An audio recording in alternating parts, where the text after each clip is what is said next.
Bismillahirrahmanirrahim. Assalamualaikum warahmatullahi wabarakatuh. Nama saya Darin Syulawiyah dengan NIM akhir 13 dari kelompok 1 metode tafsir. Di video kali ini saya akan mereview salah satu skripsi karya Mi'roji alumni UIN Syarif Hidayatullah Jakarta Fakultas Usuluddin yang berjudul Prinsip-Prinsip Pendidikan Menurut Al-Quran, sebuah kajian tafsir tematik.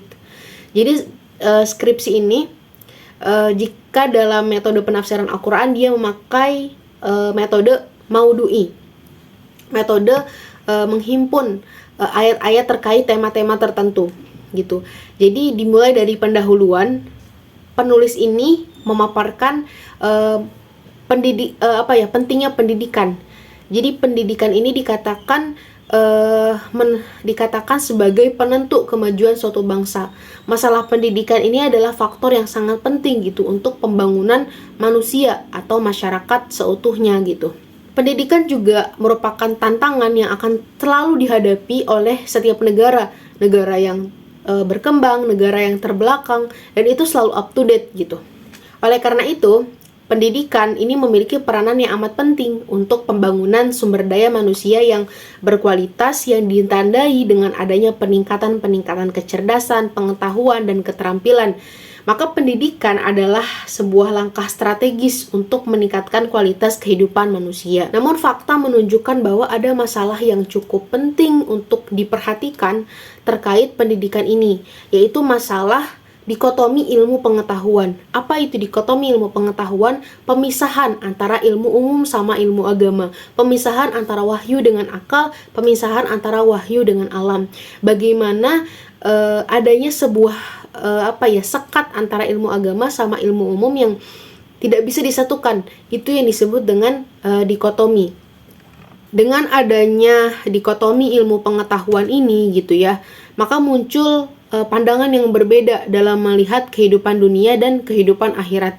Pendidikan Islam yang harusnya bisa dipakai dalam kehidupan dunia dan akhirat hanya dipakai untuk memandang kehidupan akhirat saja, karena merasa bahwa ilmu agama tidak bisa menyelesaikan kehidupan dunia, padahal nyatanya itu tidak. Maka itu efek daripada dikotomi ilmu pengetahuan gitu. Karena kalau melihat ke sejarah masa lalu di abad pertengahan, di masa Daulah Abbasiyah, itu ada banyak sekali ilmuwan-ilmuwan yang mereka tidak hanya fokus di ilmu agama saja atau di ilmu umum saja gitu. Mereka bisa pandai ilmu kedokteran, tapi di satu sisi mereka memahami tafsir-tafsir Al-Quran, fikih dan sebagainya, hingga melahirkan karya yang luar biasa yang bisa bermanfaat untuk umat manusia. Tidak hanya karya, tapi memiliki kepribadian yang taat kepada Allah Subhanahu wa Ta'ala.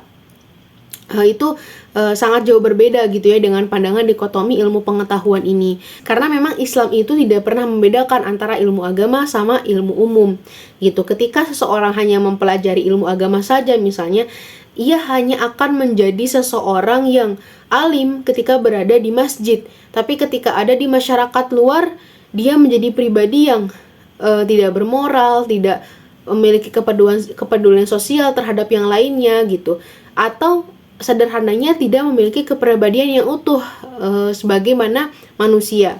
Nah, karena manusia itu kan hidup diciptakan sebagai khalifah dan juga sebagai abid atau hambanya Allah, maka perlu ya untuk memiliki ilmu dalam menjalani kehidupannya sebagai khalifah dan juga sebagai abid ini. Sebagai abid, yaitu sebagai hamba, bagaimana dia beribadah kepada Tuhannya, maka perlu ilmu agama untuk menjalaninya gitu. Dan bagaimana dia menjadi seorang khalifah, yaitu khalifah itu apa? Penjaga bumi, orang yang tidak merusak bumi, maka perlu ilmu-ilmu umum. Bagaimana menyelaraskan gitu ya, menyeimbangkan antara ilmu agama dan ilmu umum untuk menjadikan kepribadiannya itu kepribadian yang berkualitas, muslim yang berkualitas, muslim yang taat kepada Allah, tapi juga bisa berbaur pada sesama. Teknik pengumpulan datanya menggunakan library research. Bagaimana penulis ini mengumpulkan data-data terkait topik yang akan dibahas. Teknik analisis datanya juga menggunakan secara deskriptif analitik gitu ya, dengan mengumpulkan data-data yang signifikan terhadap pokok permasalahan yang sedang diteliti. Lalu kita lanjut nih kepada hasil dan pembahasan terkait kelebihan dan kekurangan. Nah, kelebihan dalam proposal skripsi ini Itu yang pertama, kalau menurut saya adalah pembahasan dan latar belakang skripsi ini relevan gitu ya dengan masalah pendidikan yang hari ini masih terjadi. Dikotomi ilmu pengetahuan ini sebenarnya masih terjadi saat ini. Ada orang-orang yang menggunakan prinsip sekuler, memisahkan antara ilmu umum sama ilmu agama. Ilmu umum nggak bisa lah disatukan dengan ilmu umum, nggak bisa disatukan dengan ilmu agama. Ketika mempelajari ilmu-ilmu alam nggak perlu bawa-bawa agama, itu masih ada. Jadi relevan gitu pembahasannya.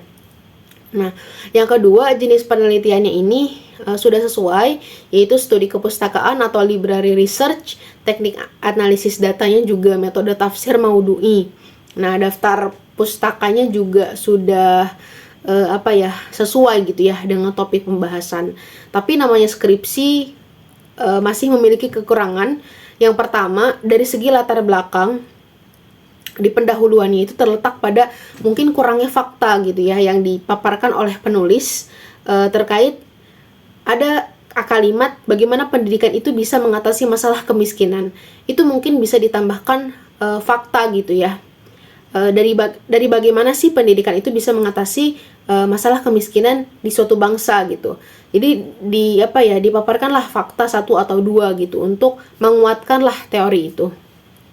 Yang kedua, penulis ini karena dia menggunakan metode maudhu'i yang dimana diambil dari Al-Quran, itu seharusnya mencantumkan yang namanya langkah-langkah gitu dalam mencapai kesimpulannya. Jadi ketika penulis mengambil metode tafsir maudhu'i, otomatis ada langkah-langkah yang harus ia tempuh dan kekurangannya itu tidak dituliskan langkah-langkah itu di dalam skripsi ini. Jadi pembaca itu tidak mendapat gambaran gitu bagaimana si penulis pada akhirnya bisa mencapai kesimpulan kayak gitu.